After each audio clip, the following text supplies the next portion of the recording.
Hello and welcome to the Wrestling Headlines AEW Dynamite Review. My name is Matt Maher, aka Imp, and I am joined by James Boyd of One Nation Radio to talk about Dynamite, MJF, New Japan versus AEW, Hiroshi Tanahashi. There's so much to talk about from this episode. First off, James, how are you doing? Welcome to the show.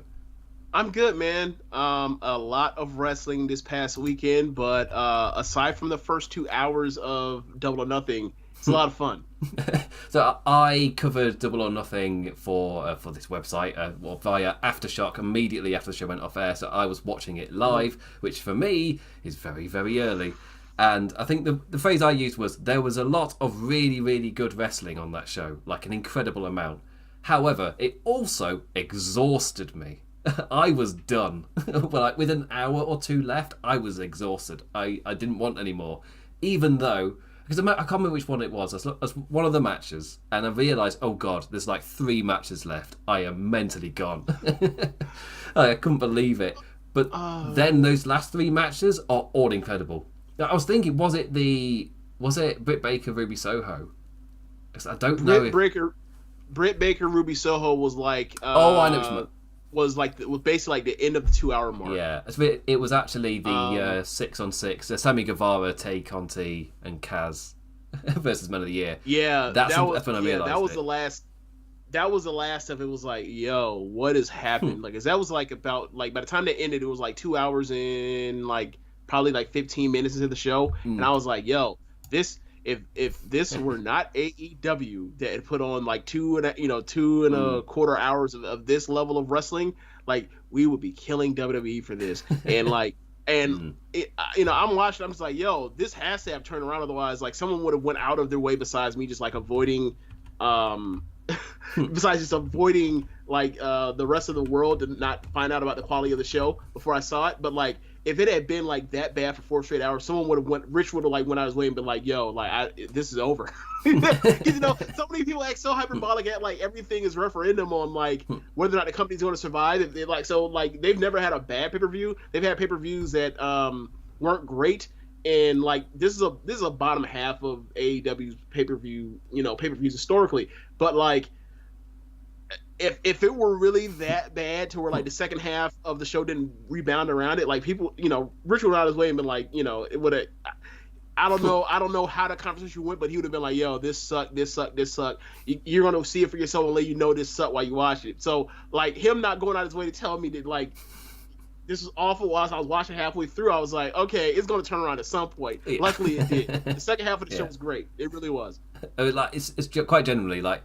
After that trios that 3-on-3 match I was talking about, oh my God, O'Reilly the matches, O'Reilly and Darby, yes, and the Anarchy in the Arena, which I thought also was absolutely fantastic. Yes. I saw Rich tweeting like playing the music like the New Jack, and I was like, yes, I'm saying yes.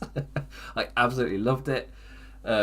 People said they caught Jericho's wig slipping. I didn't know he was wearing a wig. Apparently, he's got a bald spot, so I don't know if that's people seeing things and that's maybe not exactly what was happening. But apparently his bald spot was very visible during that show, which might explain this show. Tonight might be explained. It's like, oh, he might not have a choice in this matter. Let's actually make an angle out of it.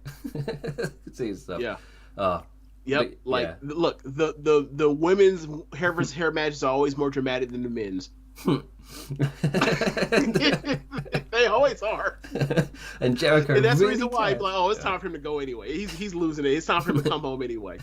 I like the I remember when it was Baron Corbin, I remember there were just so many people like Simon Miller, on YouTube, just like, come on over Baron.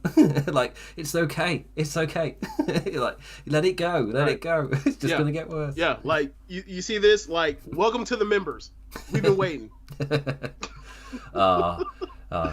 And for there's a slight moment in time where people were like, yeah, bold Corbin, it works, and then this character broke him, so it didn't matter. It's like, oh well. Anyway, it's been a while since I've done a show with James, so it kind of makes sense to just actually force direction, otherwise we'll be here all day. So the topic, the thing to talk about. So the little joke I did at the start was just to show how much was on this show. And I put a tweet out just saying that, like, there is so much on this show that the fact that they announced CM Punk versus Hiroshi Tanahashi is, like, third on my list. It's like, oh my god, that's proven incredible Dynamite. It's just like, that is a generational dream match. Like, the two biggest guys from 2013-14, I guess 15, like, technically Punk was still that massive of a name, even when he wasn't wrestling. Mm-hmm. He lasted in the zeitgeist for years. But yeah, Tanahashi versus Punk, they are the two biggest names of that generation. And the fact we're getting that match is absolutely huge. And I feel like their styles will gel really well together as well.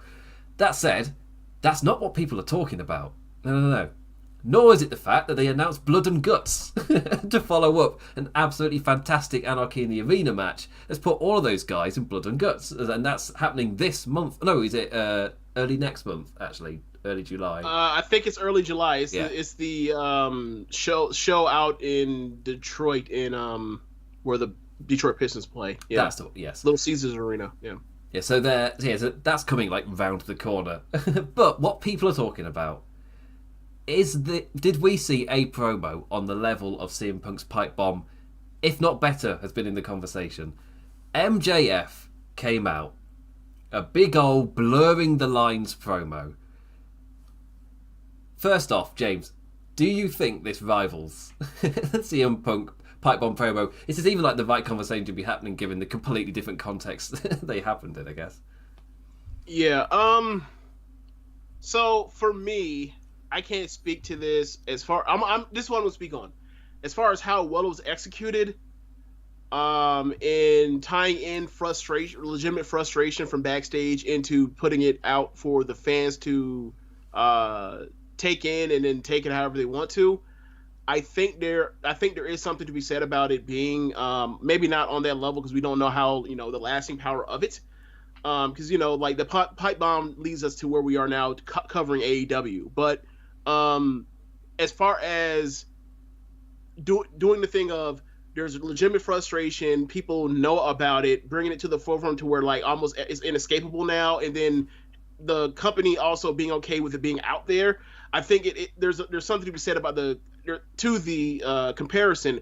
For me, the part where it's so similar, I can't ignore the similarities, and therefore, like I'm just like, it's almost similar to seeing CM Punk, do all these Bret Hart matches, right? Where it's like, I saw that live when it happened. I can't ignore that I've already saw this stuff. I appreciate, where it's coming from, but I kind of give my points for the originality of it happening before. But like, it is interesting. It is interesting, and I think the thing that's interesting is like, I don't know where the hell we go from here. It's I feel, and I would say those exact same words in a positive light. It's like, oh my, like where do we go from here? Like, oh my god, and it just screams that they do know, or it's as simple as Tony. This might be a bit of a secret. I don't know if anyone's noticed, but Tony Khan is a bit of a nerd, and he absolutely loves doing his own versions of moments from the past that he's absolutely nerded over. He thinks it's absolutely amazing. One of those things is the pipe bomb. This is Tony Khan's attempt to do his own version. And it's mixed together with Brian Pillman, the loose cannon, as well. It was kind of mixed into this, I guess, closer to the WCW con. That massive thing really worked into this. Like, MJF is the perfect kind of guy as well to really kind of embody that loose cannon idea as well. But yeah, he put all of that together in one little thing. And it's just that thought of, like, one of the biggest criticisms with the pipe bomb was they did it, and then it got a huge amount of reaction. It built to Money in the Bank, which is one of the regarded as like an all-time great pay-per-view from WWE. Yep. But then after that, there wasn't really a clear direction, and suddenly he gets brought back within a month. There was that promise of, imagine CM Punk with this title going round the Indies like he promised he would in that promo. Like a little bit of foreshadowing, you then see it happen, and then he comes back. There wasn't really any time. He just came back. And with John Cena, who'd been champion for a couple of weeks, it's like, it's not got the same weight it would have had. What if he Tony Khan had the chance to do this right, as in you actually have a plan and direction and you go for it. And that before I came on, it'd come out that MJF has been like removed from the roster list on AEW.com. There's lots and lots of little details that are doing correctly. Like they're going in on this. Like the second he walked out in this show, the second they promoted him, I was like, okay, cool, yeah, I can comfortably sit here and know this is a storyline type thing on my TV box. I can just sit down and enjoy this. But the little touches they're doing to try and make it feel real, it's great. And apparently as well that there aren't any images from the MJF match. So like they uploaded a tweet, I think, of it, and then very quickly took it down. There's nothing on their YouTube channel. To the press, or like websites that do stuff wrestling, they'll release a kind of app full of the images from the show taken by their professional photographers. There are no images of MJF within that image pack for the press. Like loads and loads of tiny little details to make it seem like this is a thing that the people in charge, the man in the back, isn't happy that happened, therefore we're pretending it didn't happen. Like the commentators immediately afterwards didn't say anything, just back to the show. Continue. It's like it never happened. I was like, oh, I love this. All these tiny little details, they add up. It's like I say, with the CM Punk angle, it's the little things that bring it down, like after Money in the Bank. So all those little things. With this, it's only been one episode, but there's so many little things. I'm just like, oh, this is great. If this is the direction we're going in, the good news is as well, like it's all speculation and it will stay that for a while because there is no MJF there. Like it's great. Yeah. Unless I'm just reading too much into it. Because I just settled down so comfortably after watching this. Just like, oh no, yeah, this is just a thing on my TV. It's just entertainment now. It's fine. Whatever problems there were, they must have been rehashed. Cool. I can get invested now. Unless they've completely worked me. But because it screamed a shoot that got twisted into a work afterwards. If I back my words around it, yeah. Well, as far as the part about him being frustrated with how much he's getting paid, that at some point was legitimate, right? Yeah.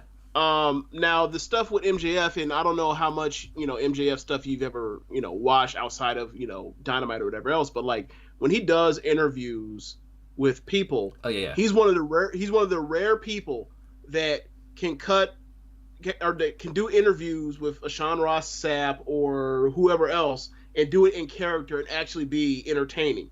Most of the people that do that stink at it. Yeah. Like when Jay White or Juice Robinson, they do their, I don't know what I'm going to do and all this, it stinks. It's not good. But MJF is actually good at carrying over that stuff in, so like he's planted seeds for a lot of that stuff. Like about a month or so ago, when he talked about when people were talking about Forbidden Door, he did a interview, I think it was Sean Ross Sapp, and talked about like he doesn't watch New Japan, he watches a bunch of old stuff. And that plays into his character of him basically, pulling off Lawler and whatever other shit he stole from Memphis or Mid-South or whatever else. Or not stole, whatever you want to call it. I'm not saying to be derogative. I'm saying, let's say he sampled it, right? He sampled it.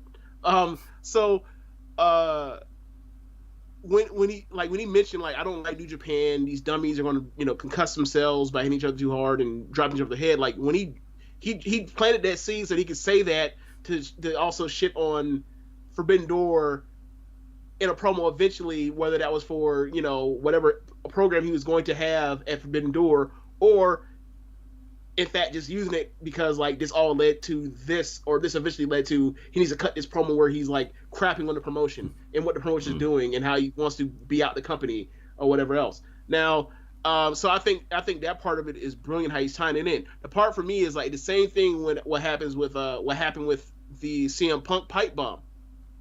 When you say all this stuff about Vince, the company would be better if this man were to be dead, or I'm the best because I'm the number 2 person in, minute per minute draw. Like that stuff is kind of like, okay, it's a word. Like you're saying stuff that like you wouldn't say if it actually were real. So like for me, like I just couldn't mentally, like I mentally checked out because it's like, I wish he hadn't said how sore he was taking all these power bombs, and then like minutes later talking about how New Japan is dumb because they drop people on their heads, or whatever else later. Because it's like, and I'm a professional because I don't dump people on my heads. It's like, is it real or is it not? You know what I'm saying? You're doing one of those. But whatever. But whatever. Like, it was fascinating to watch. People want to look over this and pour over this of what was real, and also with what happened over the weekend, people want to look into like what was real or what feels real, what wasn't, and like also, you know, we were talking off air about this with like kind of this transition identity of AEW, with the influx of NXT and WWE talent, and also part of with this New Japan Forbidden Door thing. Like people are there are gonna be people that kind of want what they wanted, what they got out of AEW for the first 3 years of the company, and are afraid of change. Even if it is eventually might probably be for the better, like they're going to, it's going to appeal to some people and be like, yeah, that's rallying cry for this guy. My thing is like, I don't know if you want to be doing that with a heel, because I have questions on how that's going to work. Like if you're going to turn a babyface, cool, but I also look at, me and Richard talking about this, and I look at that that heel roster compared to the babyface roster, and it is shallow compared to the number of like high quality babyfaces we have. Like, once you get past Jericho and MJF, like, name me another main event heel that's in the company right now. Oh, it's scraping in terms of, like, Adam Cole. Scorpio Sky. Yeah, there isn't... Adam Cole. Sammy Guevara. Because Kenny Omega's not around right now. Kenny would obviously be the answer, but my point, like, it's really thin right now compared to, like, we almost got like 24 baby faces. You know what I'm saying? Like so, one of them, so for me, I'm looking at it like, and I've always thought, and me and Rich talk about this a lot when it comes to, because we're really big Bret Hart fans. Like, who doesn't love Bret Hart? Like when Bret was convinced to turn heel, Vince basically sat him down and was like, all right, you can say babyface or heel, it's up to you, but this is the list of people you face in programs. If you're a heel, this is a list of programs you face if you're a baby face. And he looked at it and he was like, screw it, turn me heel. So with and he, he was able to make it work with the only a heel in America, baby face everywhere else. But when MJF is like,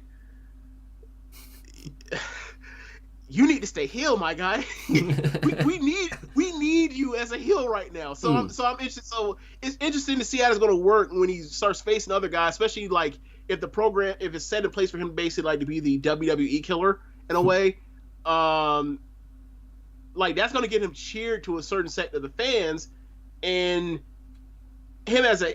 So it's going to be interesting to see how this all goes. How like he's obviously a smart dude. He's obviously So I'm interested in how he's gonna, and he also is like, I think he's really, for insult, almost like an insult comic. He's really good at knowing where the line is for more times than not. So like, I'm interested to see like how he toes all of this, or how he trees all together along with Tony Khan and everyone else, and where this ends up. Because like, could it be a main event angle? I'm not sure. Will it keep him relevant for now? Absolutely. Oh yeah, it's they can tell it's coming out of the show. It's the number one thing people are talking about. It's 100% worked. And for me as well, it's for me the best villains are right.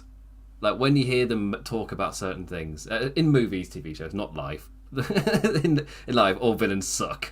You're all crap. You're horrible people. But with the best villains are kind of right with what they're saying. So the hero has a bit of an inner conflict with the words they're actually talking about. They're just a bit of a dick the way they go about it. They're not going about it the best way. But the actual points, there's actually some weight to them. And for me, this is what makes this MJF so compelling. Really, is like, is he wrong with anything he says in this promo? Like, it works so damn well because of that.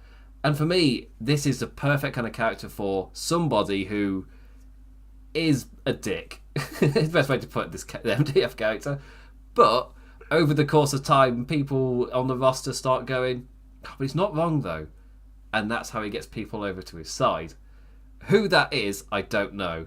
Like in my head, I was trying to think, well, who could be this type of name that someone like Chucky T. I was thinking higher. I bury Chucky T every time I get a chance. Like, I don't know why. I'm irrationally mean to that dude. He's a fine wrestler. That also sounds like an insult. It's like, he's a fine wrestler. Yes, because it's like this much nicer than saying he's a good hand, right? Yeah, that's true. But I just think he's a tag guy. I just think he's a tag guy. I mean, speaking of tag guys, like also an insult. That's also an insult. You're a team player. I don't know.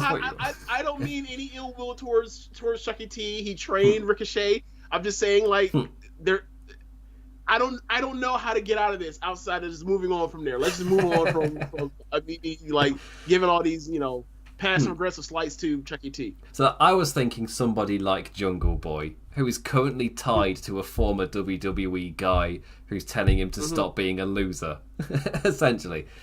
If Christian were to turn heel, because the entire thing with this MJF kind of thing is they can leave him off for 2-3 months even. I don't know if they will. I don't know if it'll be that long, but maybe just have him off TV to at least after Forbidden Door. Just focus more on building that, at least. Before we got to this, I thought that like MJF was needed for Forbidden Door because of the stuff he was saying about New Japan. But now that he's said that, I mean, you can still use him, but like if you were to say like, look, we got a pay-per-view in a month or whatever else, like screw that, move on. That's fine. Yeah, that's pretty much what I'm thinking. Use all, because they've got a massive amount of time to build from here to All Out, even if you want him on All Out or whatever. But over the course of time, like, and for the record, Blood and Guts is like the Dynamite right after Forbidden Door. So 29th. Okay, cool. All right. Yeah, so it'll be a nice little. I'm assuming there's gonna be a nice little exhibition for Moxley. Will he be the guy to face Ospreay? I guess. It'll make sense given it will make sense what happened at Windy City Riot. Yeah, that's what I was thinking. Because that was pretty much a teased idea. But anyway, yes, that's a tangent. But yeah, like in this promo, just the lines MJF says and the things in my head that he's setting up, the thoughts that he's dropping onto the roster that's listening. For me, that's something I want to see kind of happen here. Is in the world of AEW Dynamite, there were other wrestlers listening to that. And the seeds have been sown, an idea's been planted. The other good thing with AEW is sometimes they let things breathe out. Sometimes it's something that moves at a glacial pace, aka Julia Hart. It's like, that wasn't long-term storytelling, that was a story that took a long time to tell. That is not the same thing. Yeah, that was that was dragging his feet and holding on because Ray Phoenix, dislocated his elbow. Yeah. And it was like, we got there eventually. But for me, they're also really, really good at telling a story over a long period of time and kind of sowing the seeds early on so you can see why a character would shift a certain way. Then they start sowing the seeds of characters shifting. And for me, this MJF promo, it feels like step one to something. Like, who it sowed the seeds for, I don't know. What angle is it kind of trying to hint at? Don't know. There's loads of different theories out there. People prophesizing a full-blown AEW guys versus WWE guys that have come in kind of idea. Sown for... But don't forget the kind of fans nowadays with like Marvel Civil War and things is in the consciousness. They're always trying to... For me, it's putting the media we know onto the thing. It's like, there's a lot of... I get a lot of Boss Baby vibes in this. Like, it's that meme. It's just...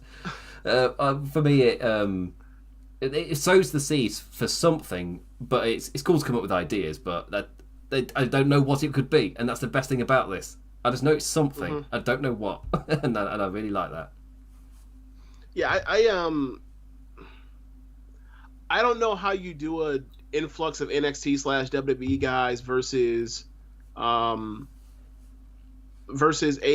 guys without like either one. It comes off like you're doing your own spin of WCW versus NWO, but you're making sure that WCW isn't like looked at as lame.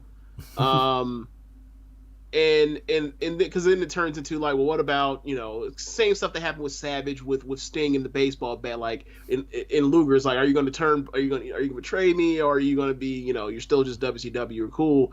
Like, it's going to turn into like, all right, like, are these people been secretly sleeper cells? Like, is John Moxley or Jericho going to turn and join the the equivalent of NWO and AEW? Like, you know what I'm saying? Like, so they got to be if they do that. Like, it's interesting it's an easy thing to do from a fantasy booking perspective, but I think you can end up like getting yourself in a bad situation. Oh, it's something where I'd only do it if you're taking the time to make the character decisions make sense for every single person involved. So in my head, it's no more than 4-on-4 type of situation. Don't keep it too breaching or whatever. Don't make two different paths. And you sow the seeds for every single character. You take your bloody time with it. Otherwise, it comes off of totally cheesy and corny. But if you take your time and you really plant your seeds you really make the fans want it before you've really done anything. For me, that's the way to do this. Like, as in, like, it takes so long that the blow off is maybe this time next year. Glacial in a good way, because you have to plant all of the seeds first. Like, there are no characters even in that state, so I'm thinking quite far in the future. Well, I kind of think that, like, if they were to do that, like, it turns into, like, almost like not a whole show thing like NW like Nitro used to be, but like it's going to be like multiple matches in like up and down a big card, not like just one, blood and guts or stadium stampede or anarchy in the arena match, because like, like clearly they're holding off whatever the hell they're going to do with the Young Bucks and Undisputed Elite and Adam Cole until Kenny Omega comes back. That's been a thing that's just been they've held off on in the Dragon Feud. That's why we haven't seen that much Young Bucks. Pretty much since Revolution, or throughout the whole year, to be honest, compared to like last year. And obviously they're down cycling because like they were on top for so long, they have to do jobs to sustain and give back to eventually come back up eventually in a year, or 18 months or whatever else. But yeah, I like if it turns into some Avengers versus X-Men type of thing. Oh yeah, I don't. Right? If it does eventually turn into that, like it can't. I don't think it can just be one match, and I think it has to be more than just like MJF. Like the idea that MJF is rallying the Crusaders against the evil WWF is kind of like he is. When people talk or whatever else, like it can be interesting or whatever else, but as you mentioned, like the grains of truth or whatever else and the things he said makes him compelling as a heel. But it's also like the same thing. That was why, like when he did the promo talking about how he was bullied as a kid before Punk came out and asked him if it was real, and the whole time Center is like, no, it's not real, you dummy. And then he kicks him in the nuts and to say, like, right then on there, I was like, yes, that's what you get for believing him. He's not a reliable narrator. He's a narcissist. You dummy. Like, so it's interesting to see how, like, a lot of work would have to be done as far as him, as a heel having to apologize and repent for all the things he's done, right? Like, I think that was a big reason why I talk about this a lot as a more recent example of like Jericho when he turned babyface, when the Pinnacle started coming up, like they brought Mike Tyson back, and he made good with Mike Tyson after him and Mike Tyson were going at it for a while. Another example is like all the stuff Seth Rollins and Dean Ambrose went through, like after Seth Rollins came back in 2017 and they became a tag team, because it was like you screwed over a lot of people. And like you kind of gotta make it up to the people that mattered the most to you, that you screwed over at the worst. And like that was a part of what made like that run into summer 2017 so fun in the tag team division on Raw, was like Seth is actually earning it as a good guy after being a despicable heel for 2 years, whatever it was. So like Punk, I mean obviously MJF can do that because he's that talented, and you see when every time he shows up to Long Island, like people are waiting to cheer that slimy bastard the second he turns babyface. It needs talent to do it, but like the work to get to that is going to be interesting to see, because like he's had to do a lot of work, and he's up for it. But it's gonna be. But I'm interested to see how it's done, because like he's buried a lot of bodies and done a lot of evil things. Addy in the chat, I'm from the UK. James is from, I was about to say how long the ocean is, the other side of the pond. I don't know that fact off by heart. What I suddenly realised mid-sentence. So yeah. Anyway, yeah, for me, with the MJF thing, with my theory idea, the thing with Civil War, Marvel Civil War, is that it's actually, at its core, just a clash of ideologies. And the comic book, right? Not the TV show. Yeah. Or not the movie. Yeah. Not the movie. You mean the movie tried, kind of, but a lot of time can't help itself. It didn't do too bad. The movie was more entertaining than the book. I mean, in the book, you're more likely to get like the core idea for it, I guess, rather than it being yeah. It's basically a gun registration debate. Yeah. So it comes down to like a clash of ideologies, but no side is particularly wrong, and I kind of feel like that's where. They tested that almost with Paige or Paige could be another one to join MJF. Sorry, with Paige and as a character arc for him that would be. Anyway, tangent. He's the Sting that would just blindly trust somebody. Why Sting? Stop trusting Lex. Stop it. But yeah, neither side's particularly wrong. And for me, Punk Hangman could have been like a little test of can we actually do this? And the Double or Nothing main event, you could sense in the crowd was split 50-50 for the entire match. It's like, that is an incredible achievement. And until like Paige was thinking about cheating, and then it's resounding, no, boo. Don't do that. Happy Jubilee, Addy. Oh, you're from Burnley. Happy Jubilee. I'll say, I am one of the least royal people who you will ever meet. Best way to put it is, my dad is pretty strongly, I wouldn't say anti-patriarchy, but he doesn't care. And that's definitely been passed down to me. I have a mum that kind of cares and enjoys a bit of the pageantry. Like today, she told me she was watching like knights on horses play drums. There's so much pomp and circumstance and pageantry with this. It's insane. Americans would love it. It's not for me. It's not for me. There is a big sect of Americans here that they love like the royal family and all that kind of stuff. Like I don't even know what you're talking about. Like I don't mind them. I don't mind all the stuff with the royal family. I just don't know anything. All right, wait. It's the Queen's Platinum Jubilee this weekend. What is a Jubilee? Oh, a celebration of years of reign. So, okay. So when I was 10, I got a Golden Jubilee bookmark. So, okay. So yeah, which I've kept because incredibly, it's been like 20 years, and that bookmark is in incredible condition. So I'm going to keep using it. I don't care about the family, but it's a really nice purple bookmark. I'm keeping that. It's a nice bookmark. It'll be something else, man. I'm not gonna fetch it and prove it, but no. Yes, I don't really care about the Jubilee, about the stuff really. I just know it's happening. Like, I'm one of those people that I see the benefits of them as existing as like a source of charity, a source of tourism. There's a lot of benefits to them existing.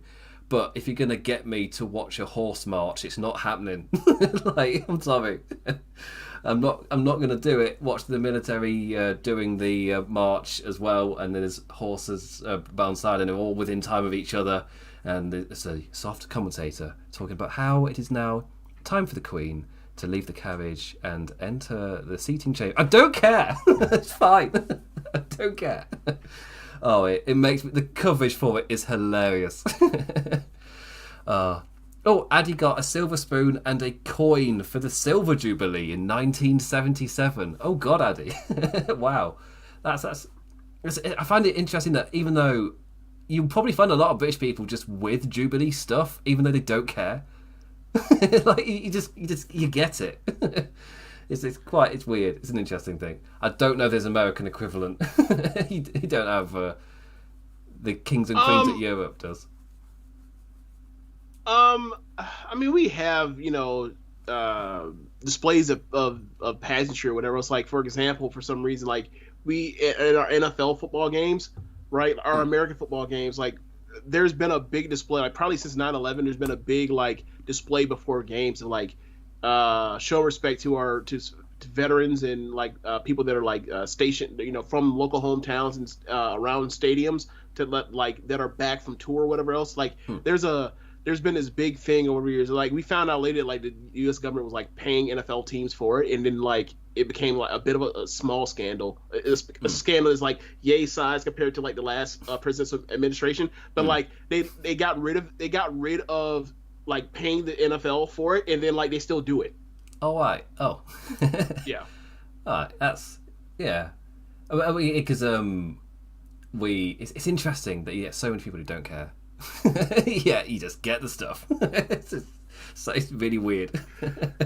But like my brother's wife is from Utah, and when she came over, she made him go and see Harry and Meghan because they were doing their tours, and they came to our city of Nottingham. And she's like, we gotta go. And there's a photo of Harry and Meghan there, and in the background you can see my brother's wife like, oh my god, it's Harry and Meghan, oh my god, or whatever Utah accent is. And she's doing that whilst my brother is sat there. He stood there just like no emotion. He just screams somebody who's like, I do not want to be here. And it's so funny. Like the guy at the wrestling show who sat with his arms folded just the entire show. Like, do you want to be here, sir? Like, oh, I love those. I love it when I find someone like that. Oh, sometimes that's me. He just sat emotionless. It was like, I love it when they get front row tickets. That's the best thing. It's somebody arms folded front row. Yeah. Oh, it's brilliant. Am I a Forest fan? I am a Forest fan, Nottingham Forest. I wore the Forest shirt for my Double or Nothing review. I think I said that at the start of the show. Or I said it to James off air. I can't remember which. Yeah, you said it to me off air. But yeah, I am a Forest fan. It was insane. It was incredible. It was tense. I'm happy it's all over, and now I'm ready for us to get our asses kicked in the Premier League. But the famous people are coming here. So it's been over 2 decades, James. That's a long time. As I say, because it's a sport based on merit, it's not franchises, which is what the whole European League thing they got to shut down for, trying to turn it into a franchise. It's not a franchise, it's all based on merit. Anyone can lose their top slot position. That's what makes it amazing. And Forest lost ours for over 2 decades. Suddenly means an explosion of emotion when we get promoted back up. That's why I like relegation things. It adds so much tension. It's okay to fail. It's okay, American franchises. You can fail as long as there's like a support net. It's fine. You'll come back up. Anyway, MJF. Yeah, bloody get through MJF. Because there's a show to actually talk about. So yeah. So anyway, yeah, it's a fair point actually. Yeah, the guy from Burnley proving a point in the chat. We got promoted the same season Burnley got relegated, so we're going to pass them. We're not going to play them. They got relegated. Like, that's your rival. No. They're a team, I guess you could say we respect. I guess the way to put it. Okay. Yeah, they had a manager who set a way in playing, and they were widely respected for it. But that manager's no longer there, and they've kind of got relegated. I don't really know what their identity is going forward. That often happens when a team gets relegated. Like the financial side to it, like the person who's in charge is like, well, you're out then. There's like it's high pressure with that danger there. It adds so much more pressure to finishing lower down because there's punishment for it and there are consequences, which is kind of cool. Instead of getting the first draft, I'll never understand that. It's the thing of you finished last, so you get the first pick. So also it's a little hand, so you don't finish last time. No, you suck. You get last place. No. American sports, it's different. It's not the same. Anyway, so MJF in his promo pretty much talking about how everything he touches turns to gold, really singing his own praises, playing his own trumpet. He delivers Grand Slams on a weekly basis. That is what is expected of him. He's not expected to just do great. He's expected to deliver a Grand Slam. That's exactly what he does. Crazy to think that he just randomly drops him there, that he's 26. Fuck off. He's 26. My God. Also, I always love it as well when a wrestler starts talking truth about the fans. That you're not fans, you're uneducated marks on your phones thinking that you know what's going on. I was like, no, you don't know shit. Your opinions suck. And I was like, I would clip that and just play that to the next time I hit an opinion that sucks. I'll just get that there. Him openly stating he doesn't want to be here. There's new people here wanting my spot. Well, guess what? You can have it. I don't want to be here anymore. He's so damn good at this. He doesn't need to chase star ratings or dump opponents on his head. Like, hyping up that anger as he brings up that he is the second best drawing talent in the company. that he's held this company on his back as the generational star that he is. But Tony in the back would rather pay all of the ex-WWE guys than him. Would he pay more if I was an ex-WWE guy? And I'm like, oh, yes, what a line, and the sheer amount of stuff it sets up. Not just for his characters, we were talking about earlier. If you play off that other talent we're listening to this, it's like, there's so much you can do here. And I love it. So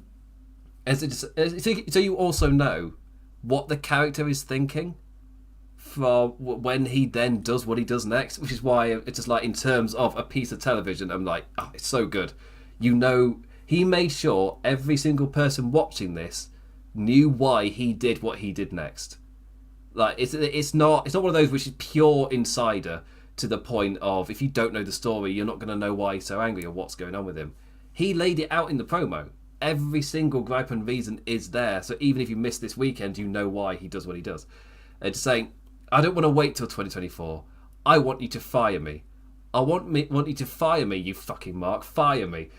And as he's shouting that into the... I decided not to shout to save my audio editing later. But as he's doing this shit, then fire me, fire me. As soon as he says the F word and then he shouts fire me one more time, they fade to black and cut to an ad break like it's been done quickly. And he come back from break and they're just continuing with the show. It's like, oh, by the way, we've got a Johnny Elite coming up next. And the only MJF thing you can tell is the fans are chanting his name. But the show's moving on like it never happened. And I'm just sitting there just like, holy shit. Oh, also, on Fight, it wasn't censored. It hits so well with there's no bleeping or censoring or whatever. It really, really flowed incredibly well.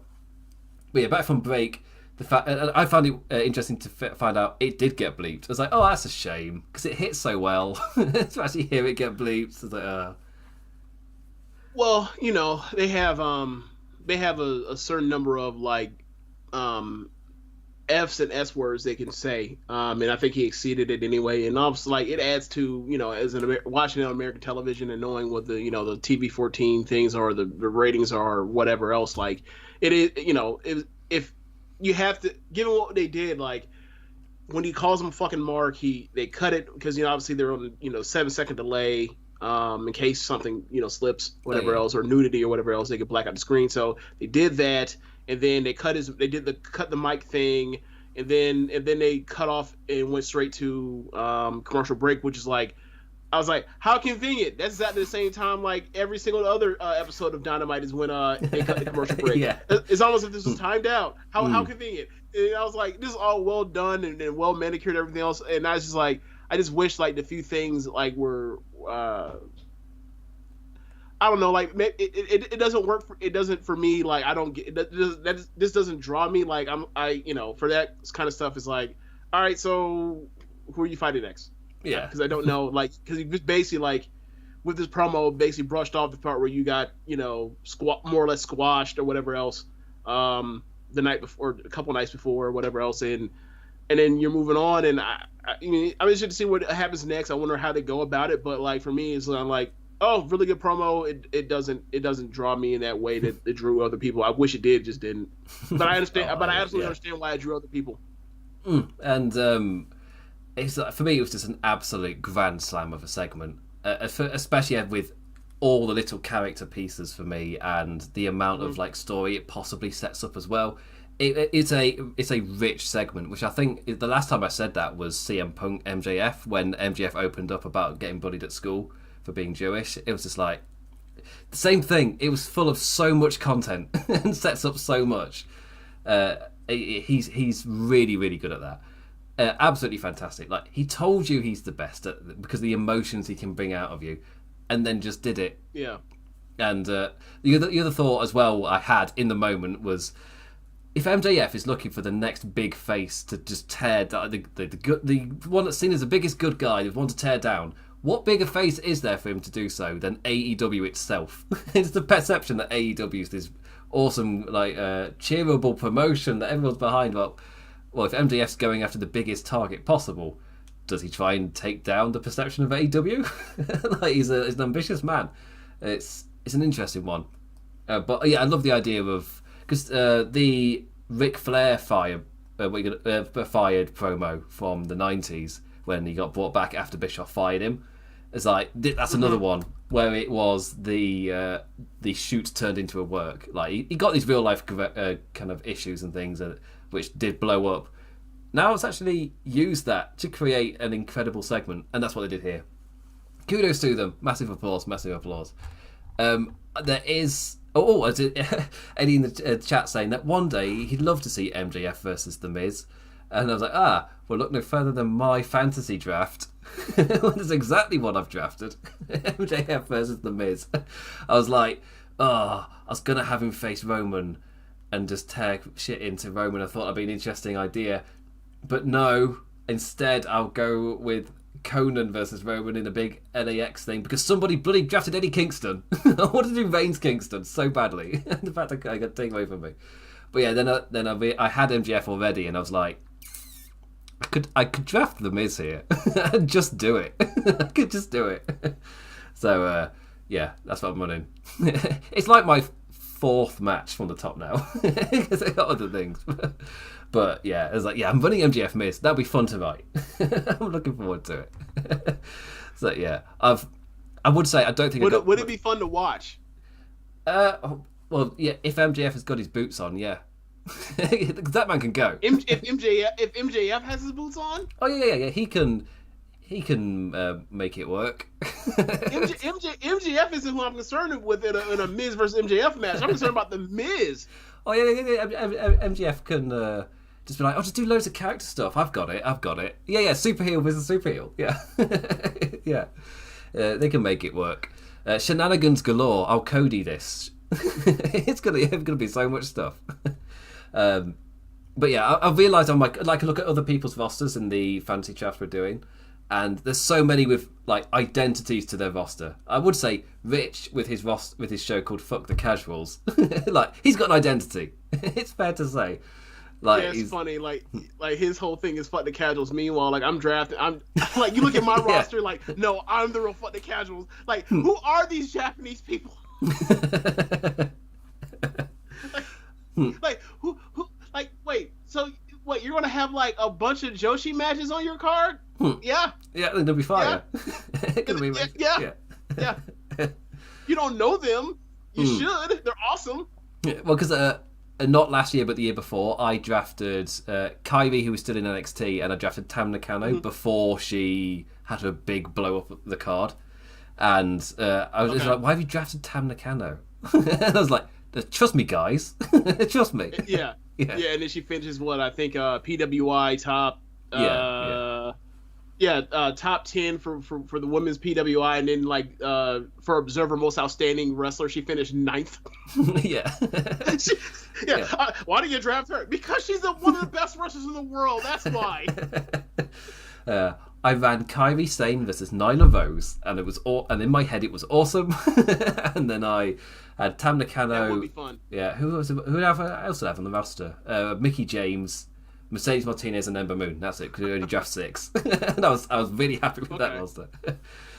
Anyway, that's a tangent, but I think it has been floated, the idea of just doing a fantasy draft podcast with a collection of people, just like afterwards, just like with like, so I don't know who would definitely be up for it, but there's that idea of so this is why I drafted them, as the other person goes, why did you draft that shit? What's wrong with you?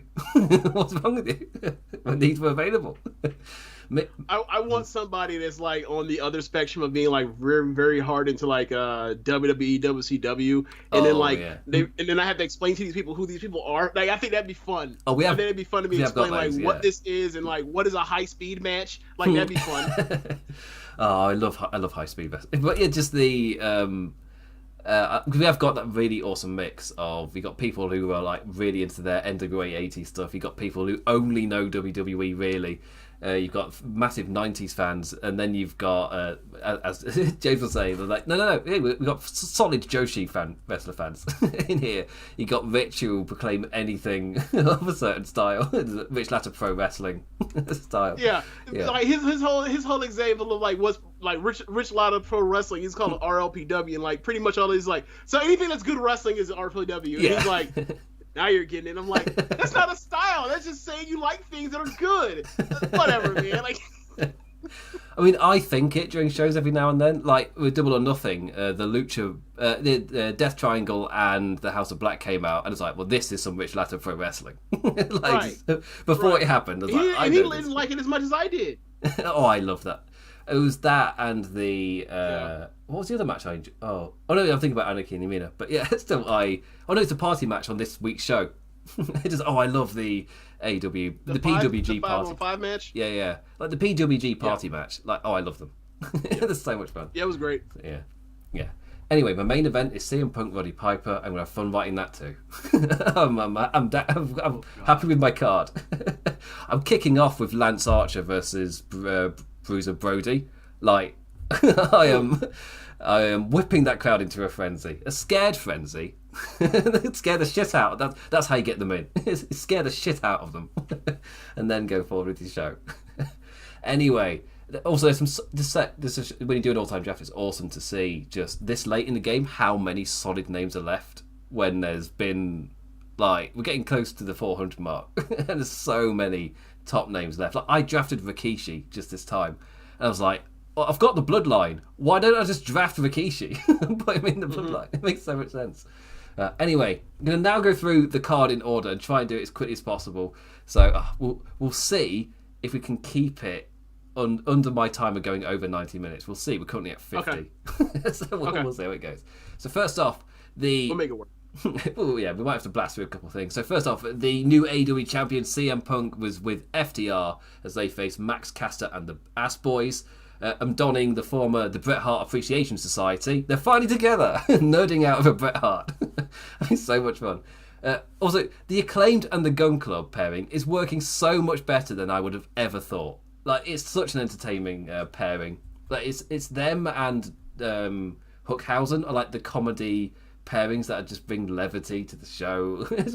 I pop every time they shout "Scissor me, Daddy" at the end of the promo. Now, gets me every time.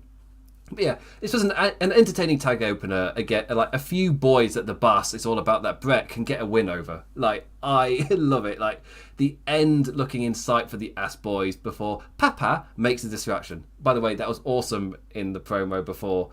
The way they were saying, oh, Dad, I've got an idea, Dad. Is it this? It's like, oh no, that won't work. And then the other Ass Boy goes, oh, Papa. It's just the way he said it. It's really made me laugh.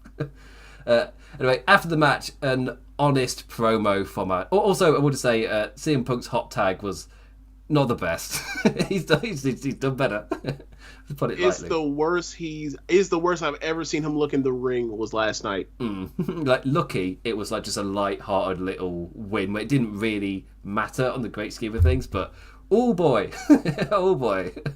Oh yeah, it's good to see that somebody dried off those ropes between his and the next match. Oh, that must have been it.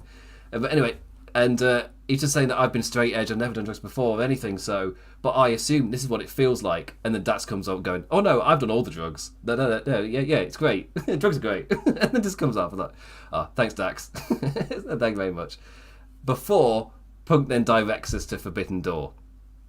And in that moment I'm like, oh God, his opponent reveal is happening now. Oh, right, I'm not in the frame of mind for this because I'm looking what's coming next in the show. I'm waiting for this segment to end. It's like, oh, it's just a nice little champion talk match thing. It's like, oh no, this is his opponent reveal. Out comes Hiroshi Tanahashi, go ace, talk about a generational dream match. Like, quite honestly, the biggest match of the 2010s they could have put on. Incredible, or early 2010s, like incredible.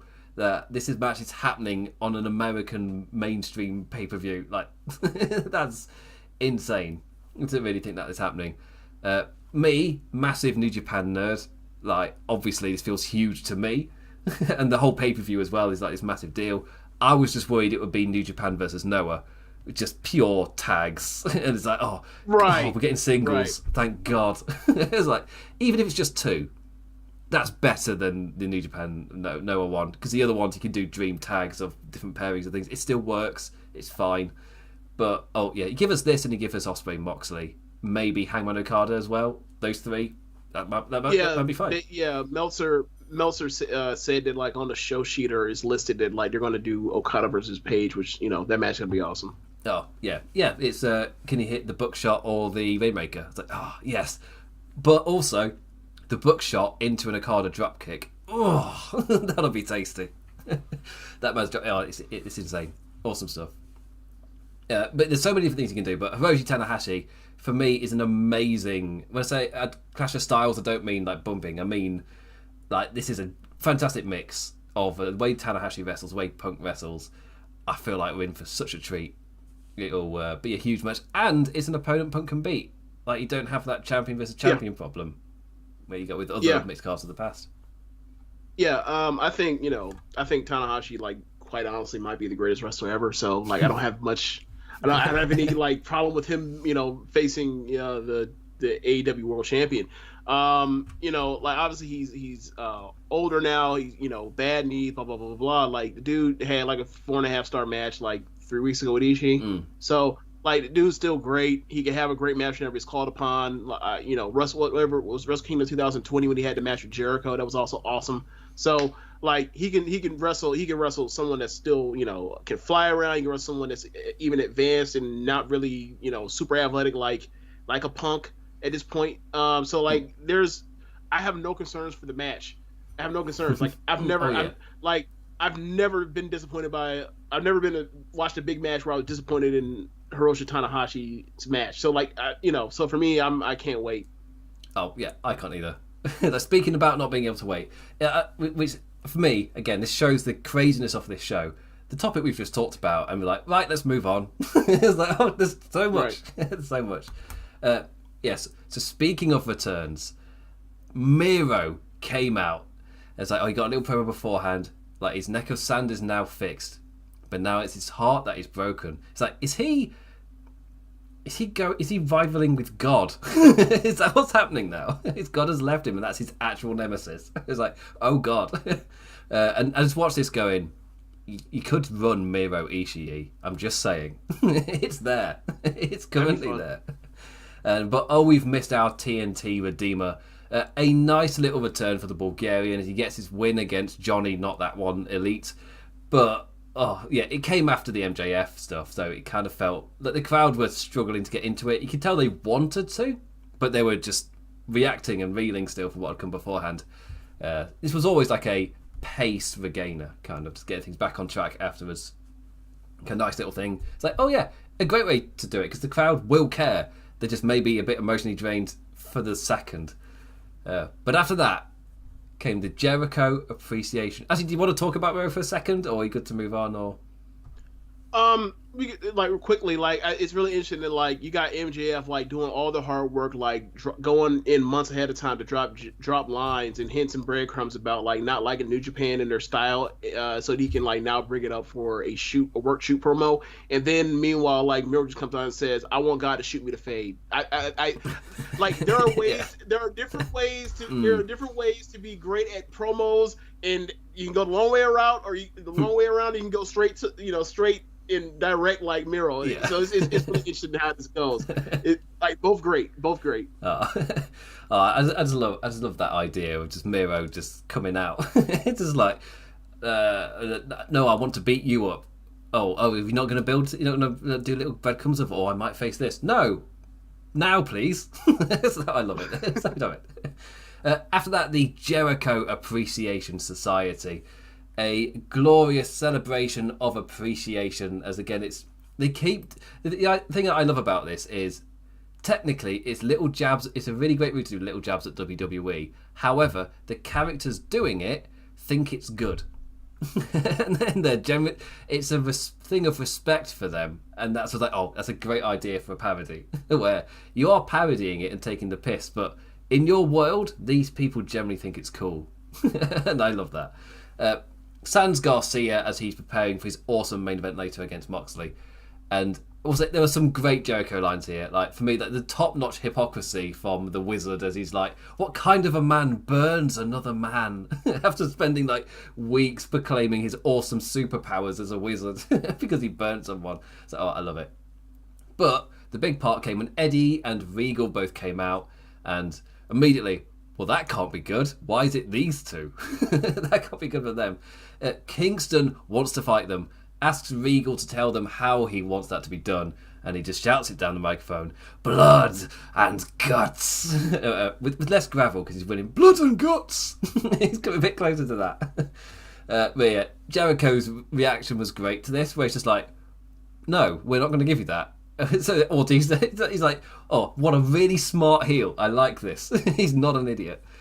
Until Ortiz comes out with scissors, clips a section of the man's hair. I was like, oh, okay, yeah, Ortiz wants blood and guts? Fine. As long as we have a hair-on-hair match, and then there you go. It's like, I'm going to shave you, I'm going to burn you because I'm a wizard. It's just, yeah, it's an interesting angle. I loved it, and like quite honestly, like that was the most shocking thing of the night to me was watching Jericho get his hair cut, because it was legit hair. It wasn't like, you know, you see like a lot of the women angles where like they cut and it's like, oh, okay, you're cutting like an extension. Okay, fine, whatever. Oh yeah. But like he actually went and took some off the top on Jericho, and I was like, I was not expecting this, but after seeing like, you know, his situation last night, it is about that time to join the members. Join Jericho. It is your time. Oh yeah. Awesome stuff. And come stand next to me in Michael Jordan and Charles Barkley and all that. Yeah, like just come on. Oh, you've been waiting. Come on. Related to, because I was thinking about Eddie Kingston in all this with his amazing delivery. What was your reaction to the absolutely incredible image at Double or Nothing of Eddie Kingston coming out drenched in blood holding that gas can? Because like I very rarely make a noise, but I just out loud just went, oh fuck. As soon as he did that, I was like, oh my god. Incredible moment.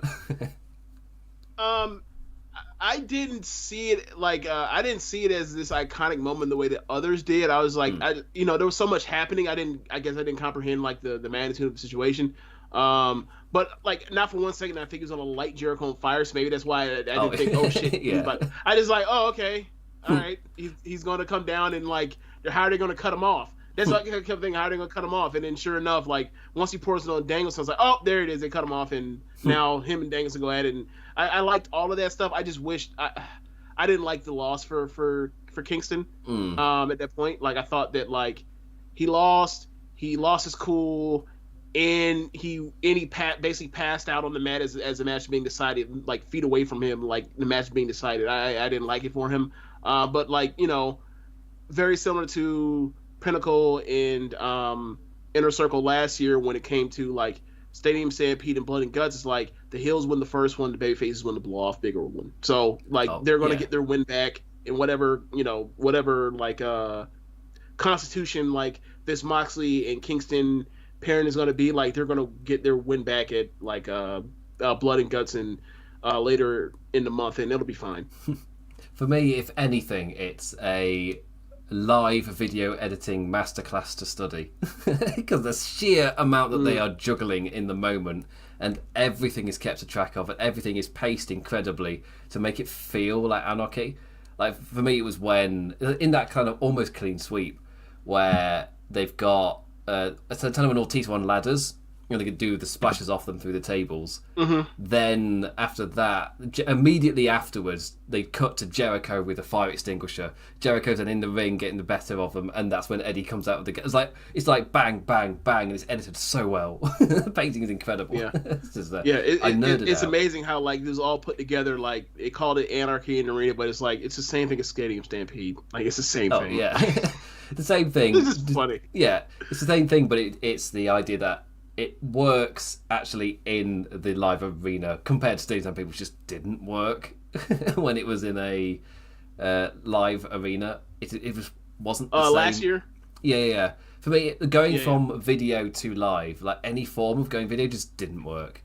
But if you made it feel like all of those different... Like the idea they were trying to create Stadium Stampede, but you do it at all different parts of the crowd. It worked so well. Apparently, it was awesome to be in that crowd as well, because there's like so much going on, and you don't know where to look. So that's awesome. I think what made it it's obviously the same match, but like as you mentioned, the entire thing being live as opposed to you shoot the second one being the second edition of Stadium Stampede being shot, and then obviously they go out to live after a certain amount of time. Like I think the key to making it click for everybody is like this should feel different. Is when they did when they basically replayed the Wild thing like it was New Jack. So like it was a great match. It was a great match. Anyway, speaking of great matches, it's now time for the PWG party match of the night with Young Bucks, Red Dragon, and Hikuleo on loan from Bullet Club versus Jurassic Express, Christian, Matt Hardy, and Jeff Hardy's replacement, Darby Allin. Adam Cole on commentary as he recovers from having to wrestle Samoa Joe. He's like, we're all with you. Cole, we're all with you. Hikuleo in off a favour from Jay White, and Jeff all banged up and personally choosing Darby as his replacement. LA loves a bit of the jungle. That was my immediate notice. It's like, oh god, these guys love Jack Perry and Matt Hardy and Christian. You know what? They're all just over. It's great to see. Every person got an awesome reaction. Again, pure PWD party tag match of the night. I am so happy we're getting these styles of matches on TV on the regular. They're so much fun, and everyone just comes out over. For me, it's absolutely so much better than just having somebody cause a distraction or someone DQ or they've done a bit of a cheeky roll up. Like, this is so much better. Like, everyone gets over in this. Like Hikuleo, how many people were kind of like, it's Hikuleo. But then this match, he's the guy who overzealously Undertaker dived onto his head and then just got back up because he's Tongan. Because he's from that family. Like, I thought he maybe broke his neck until he got up. The same here. I was like, oh god, did he just get caught up in the moment of it all and just was a bit overzealous with it and land right on his head? Oh wait, no, I forgot who his dad is. He just gets straight back up like it's nothing. Crazy. Yeah. Like, and the crazy part is like that might not. I mean, depending on your opinion on like necks or whatever else, like that might not be the scariest spot of the night. And we'll get to it later. But Jesus. Oh God, yes. It breaking down into folks flying all over the place, like with Hikuleo. Jungle Boy taking the pin as the Bucks and Red Dragon sweep with their tag finishes in the end. Again, it's PWG, the tag match. There's so much stuff flying about all over the place. It escalates and escalates, and they're always so much fun. After the match, Christian refuses to let Jack console with that loser, Matt Hardy. It's like, no, you get out of this ring. You get out of this ring. It's turning heel. It's not because he's a loser. It's because like when he first came in, Matt was trying to bring him into the Hardy family office, and he told Christian like, nah.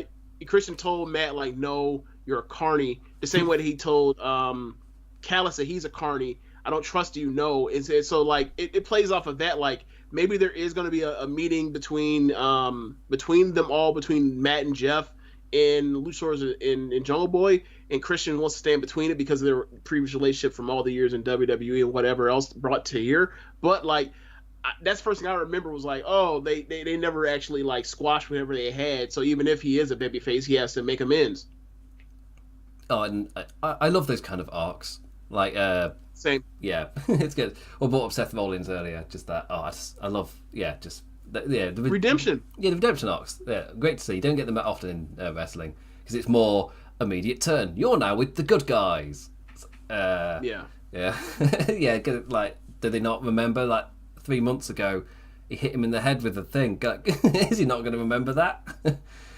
Anyway, after that was Lexi backstage with her first interview of the night with Swerve and Lee and their friends, their cool friends. This is pretty much just a promo Swerve going, look at my cool friends. This guy did the music for Black Panther. You remember Black Panther? He did the music for it. And it's like, oh, this is Jeff Hamilton. Jeff Hamilton gives him a jacket. And it's a cool jacket. And it fits. It looks great. And then Keith Lee just aside then does the catchphrase for the promo. So it's just like, it's Swerve and his cool friends and Keith Lee. But it was a great promo. I'm sure we'll hang with your friends next week, Keith. And it'll feel just as cool. We'll just say, just again, both of these guys just scream mega stars. And the crossover appeal of Swerve is like, he is something special. And for me, it was, I couldn't believe it when WWE let him go. It's just a thing of, even if they didn't, it was like, oh, as a talent, we're not sure. I was like, do you not see the other side? He has so much appeal. Like, are you blind? It's just yeah. And CAW, immediately capitalising upon it. It's like, yeah, of course. Yeah, swim with it. I don't know why you wouldn't. NXT realised they should do it. so these guys, yeah. It's crazy. But yeah, this was like step one, essentially, into actually making use of that. So yes, Swerve has cool friends. That was the message of that promo. After that, Tony with the new signing, Athena, cuts a promo. It's pretty much standard Tony with a women's wrestler. Women's wrestler gives a perfectly fine promo. Just says directly the person they're going after. They get interrupted. This time though, Jade Cargill's Tony cut the shit. Got an amazing pop. Saying it before she comes out, fantastic. And also Stokely was there. And for me that changes everything. Stokely is amazing. I love that guy. I remember him cracking me up before he got signed to WWE. Then he got signed. I was like, oh, he could work really well with the style of comedy he does. And they, from minute one, had no idea what to do with him.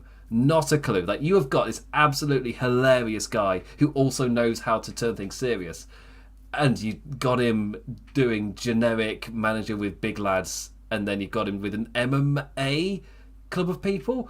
Why is Stokely with a serious MMA stable? What is that? Does not fit at all. Don't get it.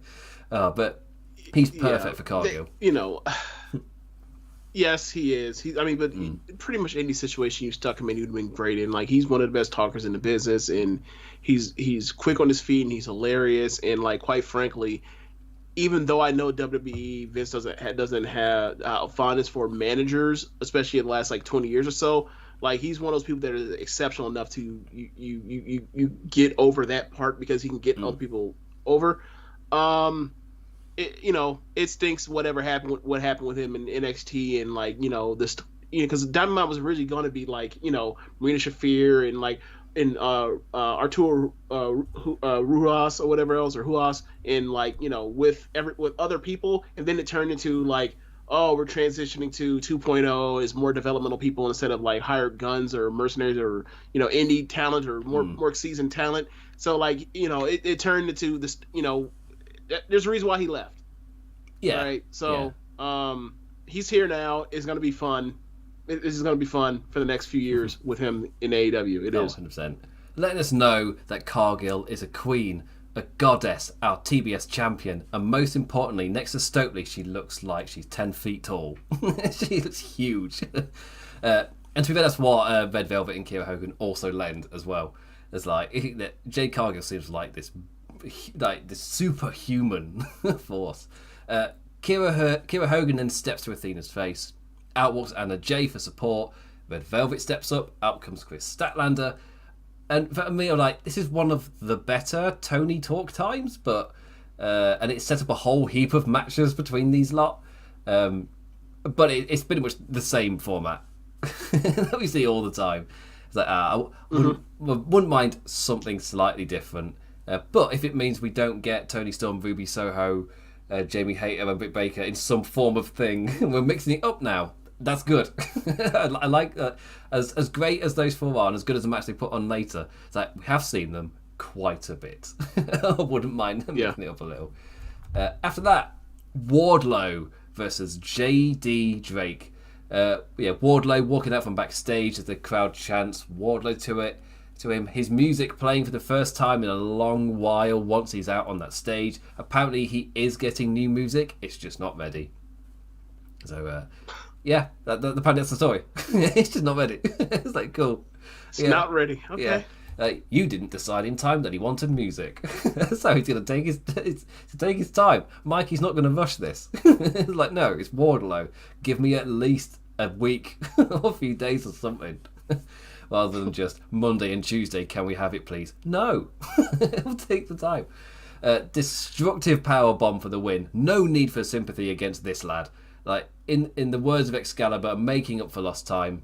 In reality, we had to dedicate that time to Mark Sterling serving him papers. This is interesting. Some people have loved this, some people have gone, really, this one? For me, I liked the idea of it, where it's just an amazing little tidbit where Mark Sterling is representing the rights of all the arena staff that Wardlow's been abusing. I was like, you know what? There's a really good logic through line here.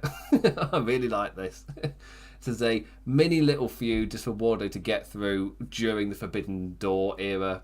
We can just do this as his little side thing. As I'm assuming he won't really have a part to play, really, at Forbidden Door. I'm not sure he's that kind of talent, really. Wait, I don't know if you really class him as somebody in a era of dream. Especially, there's going to be a lot of tag matches. Like, aside from your big lot, I don't know where he'd fit. I don't know if I would put him in a tag match just because. Yeah, same. Yeah, but you can have him Sterling with his little feud. Yeah, and like this is just like the WCW Kevin Nash Powerbomb band thing that got Kevin Nash over, and like that happened while Kevin Nash, because obviously he went to Powerbomb the Giant Big Show or whatever else, and like Big Show was too big at the time, and he couldn't get him up right, and like Big Show landed on his neck, or Giant landed on his neck, and I forgot how badly he was hurt or whatever else, but like they came out, and then like, and Nash was the heel at the time, and Nash being a cool heel and always trying to get himself over, even though he was a heel at the time, was like, all right, well, I'm gonna have WCW ban the powerbomb as a move, and I'm just gonna keep doing it anyway, and I'm gonna keep getting louder and louder reaction, keep getting it over and over and over, because I'm now the cool guy doing the illegal thing. And what do you know?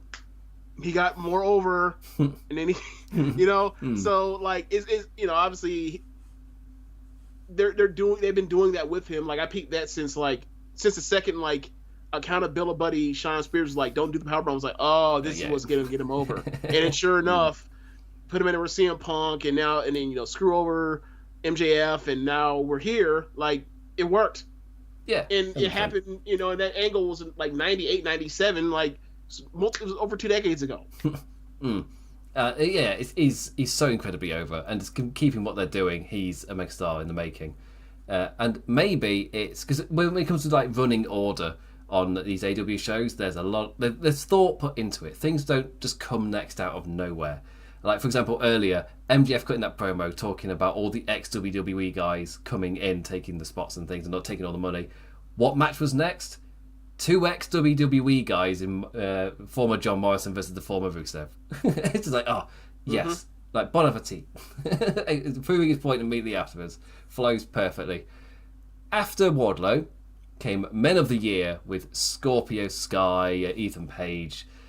He's got a defense against Dante Martin on Rampage. And they're just like, oh, if this is a subtle hint of the direction for Wardlow, rather than just, oh yeah, we've got to promote the Rampage match. This was also the spot they always promote Rampage in, so I may be reading too much into it. But the TNT title guy came after the Wardlow match, and the whole MJF feud started with Wardlow getting his TNT. Chat was like, oh, he can go back to where he was going and destroy Scorpio. This is why you kept Scorpio heel. Okay, cool. It all adds up in the end. It's fine. Also, every time I see Sky's, is it the LA Lakers it's designed after? Yeah, it's designed after the LA Lakers. Lakers wear a yellow and gold. Wear yellow and gold, and it's like it's almost like a wheat color, but like because you can't just do a bright yellow belt, it'll look ridiculous. They went with like almost like a wheat color. It's cool. Yes, it looks like shit. If you do bright yellow, it would not work. But yeah, this is I mean, the design I've done for this show, where it's the purple background with gold borders. Yellow looked like crap. No, I'm not doing that. But yes, I think this belt looks absolutely gorgeous, and I increasingly think so every time I see it. Just up there with the Bulgarians' design. Yeah, I love the idea of the unique designs of the title belts, and it works really well. I really like it. Dr. Britt I like it too. I like it too. I just find it funny how much people like whether it was the original or not the original, but like the one once it got finished when Brody had it, and then like the Bulgarian belt as you mentioned, and then now we have this belt, and it's like so funny when like custom belts used to be like the smoking skull belt, WWF, the Brahma Bull belt with the Rock and whatever else, and then like when Naomi was the SmackDown Women's Champion, she had the glow belt. Like so many people fucking hate it, and I was like, it looks cool. Who cares? Yeah, I thought it looks like it looks like a toy. They sell it like a toy. What the fuck are you talking about? Yeah. So I like custom belts. I think they're cool. Yeah, it adds a panache of pageantry to like the individual belt holder. It feels like it's a part of them, an extension of them. Yeah, 100% agree. Yeah, and it does add so much to it, the TNT title. The fact you're going to change the colours for every single holder. Yeah, it has a uniqueness. And most importantly, you can sell those unique versions of the belts and make a lot of money. That Naomi belt, they never made a thing of it, which is absolutely insane. Whenever I hear people bring that up again, it's like, they did not make toys off that belt. Like, are you crazy? That is just, as a business move, like, what are you doing? That is crazy. He makes so much money from that. Yeah. Yep. And 5 years later, she left. Yep. This isn't just a thing that happened just overnight or over the last couple of weeks. This has been boiling over with Sasha and Naomi for years. Yes. Yeah, it's entirely trackable, with lots and lots of those little decisions that even we don't know every single thing that would have irked them backstage, but even the stuff we can see is trackable. Right. Yes. Anyway, Doctor, I wrote about it in last week's column where we review all of the things. We posted it on a Sunday. I'm working through this one as well to get up on Sunday as well. Fingers crossed. I really would like there to not be a pay-per-view weekend, so I'm not doing multiple things. That'd be really nice. Wrestling schedule, just like 1 week. Anyway, Dr. Britt Baker, DMD, and Jamie Hayter with Reba versus Toni Storm and Ruby Soho. A wee little tag match continuing the rivalries in the fallout of Double or Nothing and the Women's Owen. This match, like, given enough time to break down as like each lass gets her moment to shine. Giving us another loss to the reasons of Britt continuing to gradually build her Hayter hate. But in reality, like, Hayter put in a solid performance this match. Like, she saved her Doctor multiple times, but she's not invincible. And eventually saving Baker, yet again from Toni Storm jumping onto the apron. She herself then jumping up was another distraction for wily Ruby to get her win back. It's like, it was for me. It was one of those where it's like, this match, it's got the crowd into it. Like, they are generally going for this. It's solid enough. The pacing of it's really great. I liked that each person got their moment. It was given enough time to flesh out, but didn't overstay its welcome either. And everyone in it I thought was really good in it as well. It's just that I've seen it a lot. I've seen these combinations of people quite a bit. Yeah, I'm ready to move this on. is like this is these particular fours in the same teams. This is like their second time having a match in like 2 or 3 or like 3 or 4 weeks. And like obviously, the TNT, but the Owen tournament, like they also wrestled each other. They wrestled each other before the tournament, in the tournament, and now after it. It's like, they're all good, and this match showed it. But I am also, for me, this was like were they all good? I thought it didn't matter. I really enjoyed it. I think that the 2 tag matches that they had, I think this one was from last night was better than the other one, but the other one was also definitely good as well. And then this one was a very good match. So like, yeah, I mean, I'm okay with it, and quite frankly, like, Britt kind of needs to be a tag wrestler for now. Like I think they made the best use of them that particular night, and they got a hot match out of the women's division after like going 1 for 3 on the pay-per-view. I think there's a lot more value in keeping Britt as a tag wrestler with Jamie, and again, you continue to pretty much just to sow the seeds of dissension, like with Christian. I'm fine with it just being paced out a bit, especially as they really need to start building like the rest of the division around that as well, just build actual contenders for their champion, because they're already pretty much at the end of the list of actual contenders for Thunder Rosa. Because I don't actually know. Okay, so off the top of my head, like, you can bring in Athena, you can rebuild Toni Storm if need be. Let's see what else we have. Sheeta can come back and get an advance. I'm trying to think, who did Rosa have any stumbling blocks before? I mean, there's a few people. Like, you got to heat up some other people, but like they haven't ran out of people. It's just that like doing the Owen thing, like there was a weird grouping or pairing of people. Like they could heat up anybody between like that tag team tag team match side for Britt that we just saw. They could heat up to send towards her. They could do title versus title between her and Jade, and they can also like go to a sheetery match. So there's they have that all at play over however many months she's going to continue to be champion. But like we'll see what her health and what her situation is, or family situation is, because like there was some reason why she wasn't on the show last night. I don't know what it was, but they said there was some reason. I can't remember. They did. But yeah, I'd spend a bit of time building around, because obviously everything I say, by the time we hit All Out, like put the time in, it doesn't matter. Like it's fine. That's the benefit of having such long gaps between these big pay-per-views, is that the show after it might not feel like there's an immediate contender. That's fine, because you've got months to build one up. It's all right. It's okay. And also in this particular, because this isn't like a normal cycle where that there's nothing really big aside from maybe some TV show you're building to, like a beach break or whatever else or what have you.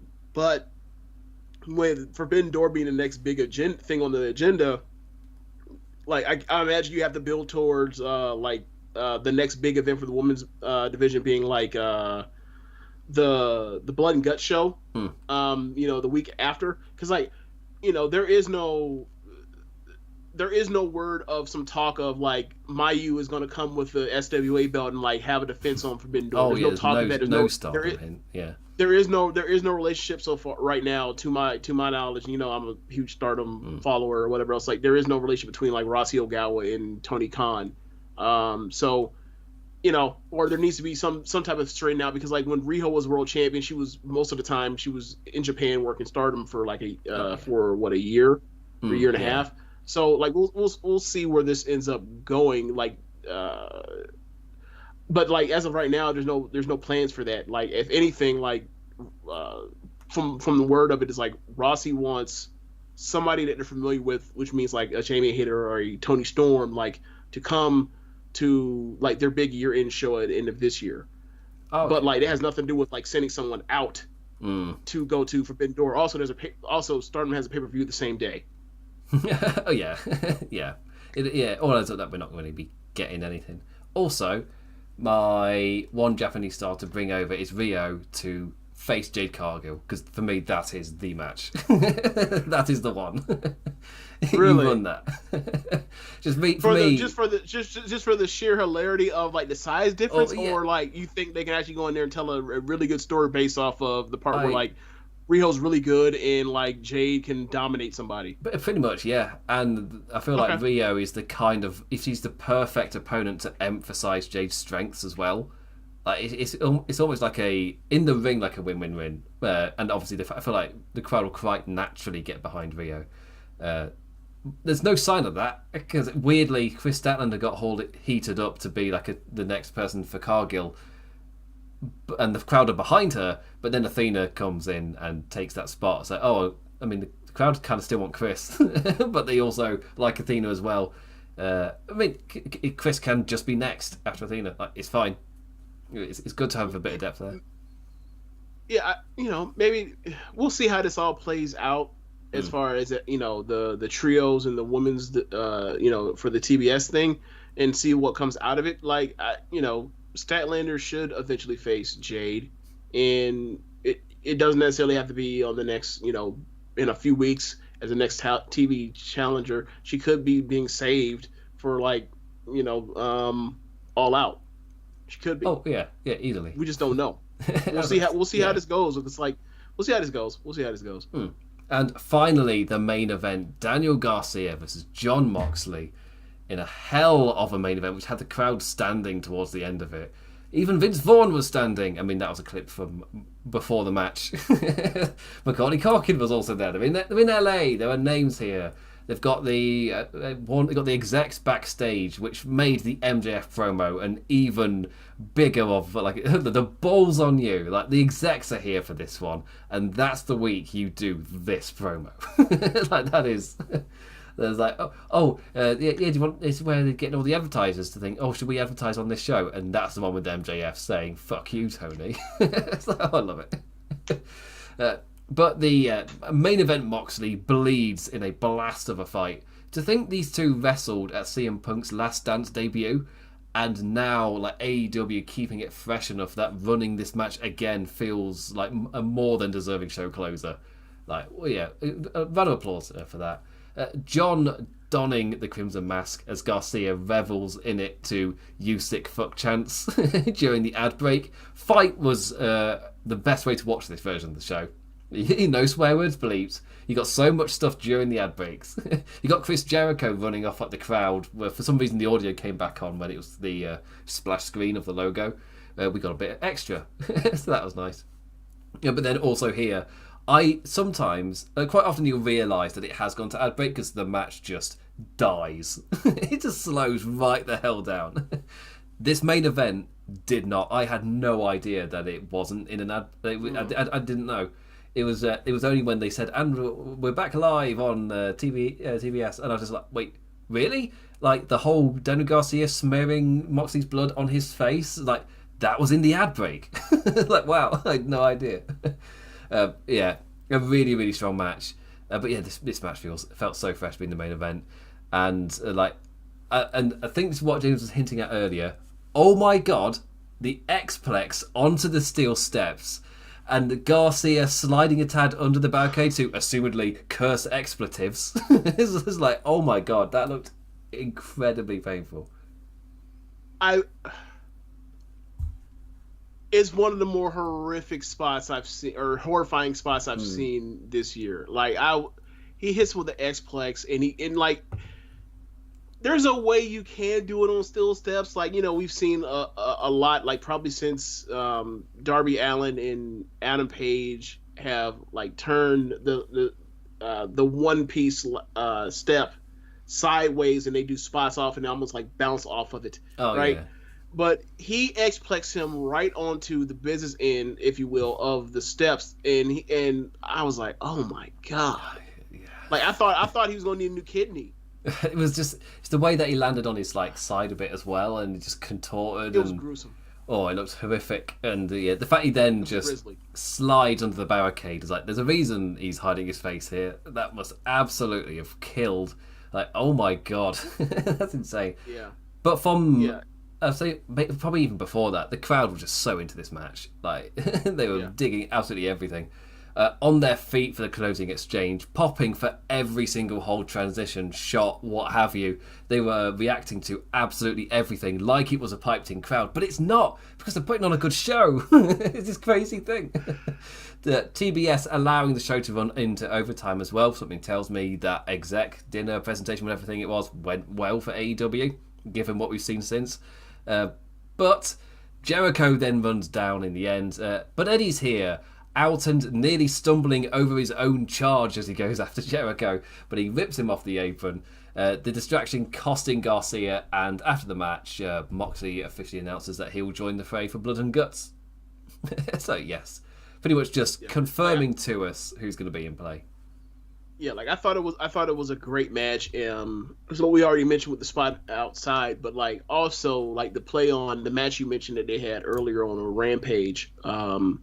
Where like Garcia slaps on at the end, he ends up slapping on like this low angle looking sharpshooter, and then he leans back, and then Moxley ends up catching him from behind, almost like a Brock Lesnar type of grab, and then like slapping on the bully choke to get the win. They played into that same exact spot, except this time Garcia like gets caught in the bully choke and he escapes out by putting him by transitioning and putting Moxley into a pin, and then they get up and wrestle from there. Like I thought, like I really like Dan Garcia, right? Like I know he's one of those guys that like he has to go out there and prove it the second the bell rings every single time he's in the ring, and like for the most part he does that every single time he's out there, and I really enjoy like his style of wrestling and everything. He gets the part of wrestling that the things in wrestling I like the most, like like the Kyle O'Reillys, the Danielsons, where it's like you got to go out there and like you got to give them something to believe that like this feels like a fight at times, right? Regardless of like how technically sound you are, like if you're one of those super technician types, like you got to give people a little something to kind of either with pacing or with some general oomph to get people to start feeling the match, and like Garcia does that. and he's really damn good. Like I'm not really that I wasn't really that psyched up for the JSA thing, because like I understand the kind of talent that and kind of hidden talent that Parker and Lee were, but like the Garcia thing was like, he's with JSA. I would have liked him to be in the BCC instead, but he found a nice spot for him, and we'll see how this goes, because like they've been investing a lot of like main event time slots with Eddie Kingston and Moxley with him over the last like 8 months, something like that. So we'll see how this goes. Like when they do the killer thing and they mention him, like that's real. Yeah, and I just love the character of Eddie Kingston. Just like, oh, I once murdered a man, and I was like, oh, Eddie, what do you like? And they're like, no. I'm going to do it again. Oh, Eddie. Oh, Eddie. Like you didn't murder a man. You murdered a child. and then like you got too much heat on it, and you backtracked and said the kid was okay later on. Yeah. Like stop. Yeah. It's just like, oh, Eddie, what do you like? What do you like, Eddie? It's like, no. I'm going to do it. I've got the weapon in my hand. It's like, oh, Eddie, you're such a joker. It's just just escalating him into violent situations. It's like, I told you I would do it. It's like, what are you doing, Eddie? For me, that was the whole Danielson and him in exchange. It was like, I told you I killed someone, I would do it again. And I then did a promo saying, I'm going to do it tonight, Bryan Danielson. It was like, what did you expect? It's like, obviously. So, yeah. Yeah, but you have to understand that the Danielson part was like, you can't wait until I finish beating the hell out of this dude before you burn him alive. Like, you want to burn me with him? Well, I guess I'm going to have to fight you because I don't want to die either along with him. You asshole. Yeah, I love Danielson's reaction there. But yeah, I'm assuming we're going to get Santana and Ortiz and Bryan Danielson added to Blood and Guts as well, just to repeat the people that were there as well. I gotta see how they convince Danielson to hop in this after he tried to burn him alive. And I said the same thing to Rich the other night. Like, once you try to burn me alive, I'm not going to get in any kind of match with you or team with you. I don't give a damn if you're friends with Moxley or not. I mean, Wheeler Yuta's coming back, so they could swap him. Throw him in there. Yeah. That makes a ton more sense than Danielson ever want to do anything with Kingston ever again. Yeah, he's the will of naive youth. This is like, oh yeah, I'll happily do it. Oh, you don't know what you're entering into. Yeah. Oh, like leave from Best of Super Juniors and then go do Blood and Guts. So that's rough. That's rough. Oh, poor man. Poor man. Anyway, that does bring us to the end of the AEW review. We kind of did it in 90 minutes. It's 97 for us. That's good. I'm happy with that. Anyway, we'll see where this goes. There is so much set up from this show. Like, it's insane. Like, when I was watching it, I was like, I've got no idea what to make as the title or what to Photoshop to make as the thumbnail or the background or anything. There were so many talking points. What do I choose from? And then I just go to Twitter and I see everybody's talking about MJF. Yeah, I go to YouTube and I see that every other review, everybody's doing MJF. And I'm like, they've noticed. Yeah, I guess it's made up for me. But I was a maverick. I didn't do a thumbnail with him holding a microphone. He's just looking about on the stage. So I booked the trend in that way. Well done, me. Anyway, I will be back on Sunday for Hell in a Cell Aftershock, which after Double or Nothing's Lord of the Rings epic, it's going to feel... I looked at the card and was like, there's 6 matches. They're all Monday Night Raw matches. This might fly by like a takeover with the pace ruined, with adverts just clogged everywhere. For me, that's what this show will kind of feel like. It's just... like, yeah. That's what I expect. It'll feel like it absolutely flew by because of, like, as much as I loved the quality on Double or Nothing, I was exhausted. And Hell in a Cell was like, yeah, this looks like it might be 2.5 hours. That is lovely. That is great. And there's only one Hell in a Cell match as well. Like, yeah, wham bam out the get, lovely. Yeah, just like the takeovers used to be. Oh, that's fantastic. I loved that, except for. No, it's not going to be as good as Takeover. You can stop that now. One, it won't be. We've got Bobby Lashley versus Omos and MVP in a tilt. Like, I have not got my hopes up. Like, okay, Yeah, just making sure. Yeah. Because the key to happiness to some extent is expectations. If you come out here saying that compared to the takeovers, I got to tell you, you're in for a rude awakening. I'll because put money on it. Money that this is take over New Orleans. So, no. This is. I'm trying to think how I genuinely, because the main event's Cody versus Seth in the Hell in a Cell. It's one of those. It's like, Cody, you left AEW, but he wasn't really. He's wrestled more times on WWE TV since he's come to a WWE than he has in months in AEW, because he's wrestling every single week almost, and he's wrestling the same people. It's like immediately Miz and Seth over and over and over. Yeah. Don't look at his cage match. It's sad times. It's like, it's exactly what you thought it would be. Yeah, I saw people complaining about like his house show match. I was like, who gives a shit? It's house show stuff. Yeah, for me, it's a perfect place to practice what you then do on TV. Like, I don't. Right, that was the point originally. Yeah, like every other industry does this. Like stand-up comedy, like you think they're not practicing that set before it gets filmed or aired in any way. Like no, they do the circuit so that they can practice the thing. Like that's normal. That's how you do this stuff. And perfect place to do that sort of thing. But the main event should be great. They've escalated it really well. Segment of Raw was fantastic to really amp it up, to give some kudos to the one Hell in a Cell match where there actually is animosity in there. It's not just, it's that time of year we need to do the thing. They actually bothered to build up a feud of animosity. Like crazy they did that ahead of time. It's lovely to see. But there's also no SmackDown matches. Like, that's how. Is that because there's been so many like SmackDown people like coming over to Raw? As in, no, there just isn't any. Like the Usos don't have a match. There's no tag match. I thought Bloodline was over there like messing with Russo, or not Russo, messing with like Riddle. The Orton's gone off injured for his annual. This is when I don't do shows. Period. So the story is then Riddle's found Nakamura as a tag partner as they kind of build Nakamura, possibly, but not really at the same time. That's another thing. Like, so Roman's not on the show. Correct. Yeah, he's not on Money in the Bank either. Wow. So, and I remember Roman at some point was like, seemed like he was building towards something with Nakamura, right? Yeah. And then I think. So I'm assuming this is the bridge. Like, so this tag match is a bridge to get back to Nakamura versus. Correct. Okay, gotcha. Yeah, because this then leads you into Nakamura Reigns eventually, as he gave Reigns a win before facing McIntyre in Wales, I am assuming, or SummerSlam, like who knows. But it also tells you, after the Roman Reigns stuff, there's nothing. That is a barren brand. There is nothing going on. There are no matches. Especially like they lost Sasha and Naomi as well. Ronda Rousey's currently, look at that women's division. Like they looked at it and went, oh god, there's Raquel Gonzalez and nobody, but Raquel Gonzalez is just smiling generic babyface now. So she can't face other babyface Ronda Rousey. So they're kind of building around a little bit, but it's that realization of, oh god, there was a reason they needed Sasha and Naomi to try and possibly do that. It's because they hadn't built anybody. There is no one. Yep. It's barren. Yep. And not only is Charlotte gone right now, like on her honeymoon thing, like she also just faced her.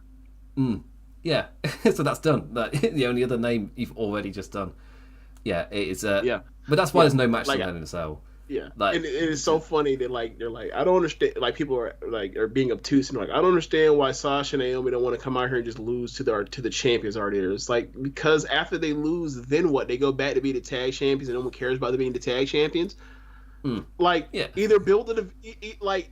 If they were to build through the tag division, they can keep coming up with new contenders on a in a pinch or whatever else. But like they're bad at booking.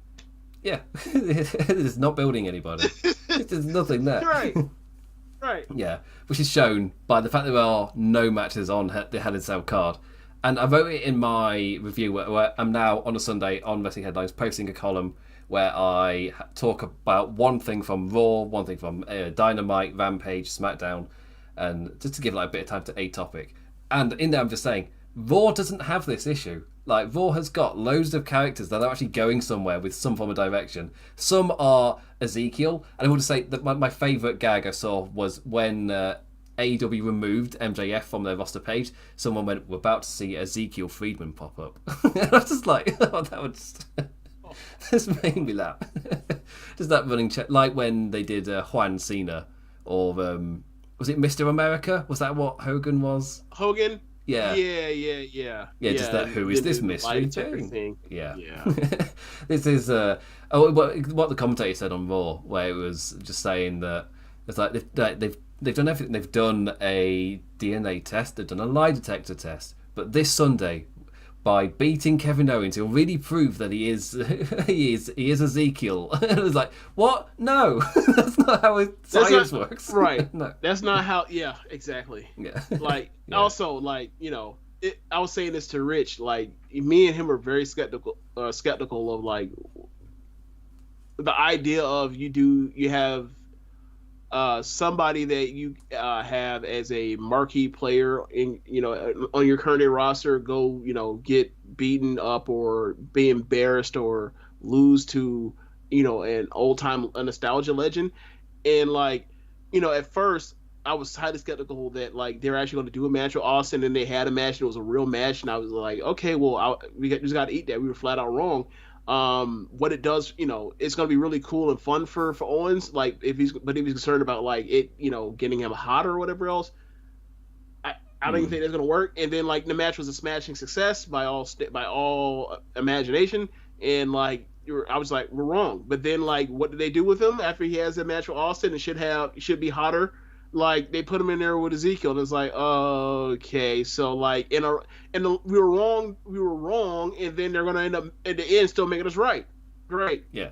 It's like, yeah, they didn't actually want to push him in any capacity, but yeah, it's weird because he's doing great stuff in this Ezekiel arc.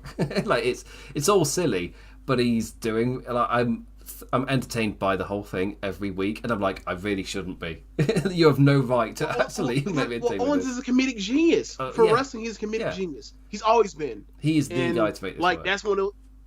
Yeah, and it's the same thing that happened with Moxley. It was like, and Moxley even complained about like the second they found you have a shred of comedic timing or comprehension with it, they're going to saddle you with bullshit. And like the porta potty, like ever since 2018 with the porta potty and all that nonsense, like it's been really rough for him at times. It's like getting back to what he was like his first 2 years on the main roster. Yeah, it's really weird. Like they value him, but they don't value him like they should. And obviously that's the case for a lot of them. But it's like at some point, like, and he's been around you long enough, you know what he's capable of. Like you got to use that. Like they haven't really used it since with him in that way, probably since like the Roman stuff. That's actually that's true. Actually, yeah, he's fallen down quite. I mean, just look at his WWE 2K rating. He's like 83 or something. Like he is not. like he's a lower mid carder. That's ridiculous. Yeah, because when they decided on those ratings, he'd done the Reigns feud and then done what? Like he was a mid card nothing, pretty much. Who they sent out to do good matches. Like it sucks. Yeah. Now he's obviously higher, and I'm like, oh, I should probably lift him to at least 86, 80 some like higher end of 80s. It's like, oh, come on. Anyway, but yeah, that was a massive tangent of me just saying, oh, I'm covering Hell in a Cell this Sunday. So yes, I'll be doing that. And also trying to get my column as well out on the Sunday morning my time, so that by the time Americans wake up, it should all be there. Hopefully, I'm trying to make the Photoshop over the course of the week. I've got an image from each show where I've done Photoshops to do it, so it's going to make sense. But yes, I'll be back doing that. Now we're trying to be back next Thursday for the AEW review again as well. You can follow me on Twitter at the Damn Implicat. That's damn as in damn. Also, I've put my Twitch there as well, which I've not streamed on in months, but it's still there. It looks nice on the title card. On the nameplate. It's there. Also, with Wrestling Headlines, you can follow them on Twitter at Russell Headlines. That's Vessel without an E. Also at Facebook as well for the Wrestling Headlines Facebook page as well. And with that, James, do you want to plug all of your stuff? Oh, you can find me on Twitter at JamesBoyd87, and you can also follow the podcast I do on a weekly basis at One Nation Radio. And with that, I say thank you for listening. What did you make of the MJF promo this weekend, the whole thing over this past weekend? It's been quite the adventure. What did you make of Double or Nothing? This Rampage as well. For me, this was. I watched this like that is top 2 this year. The entire show, I loved it. It was so good. I'm trying to think of the last one that was as good. Maybe it's one with the MJF Jewish promo, because I remember thinking that show was great as well. It's a while back. Anyway, it's a top show from this year. What do you make of all that? Let us know in the comments on the Wrestling Headlines website as well. And always feel free to hit us up on Twitter. And with that, I take a big breath to say thank you for watching, liking, engaging in any form, any manner. Always appreciated. Never take it for granted. And with that, I say thank you for listening. And we bid you adieu. Adios.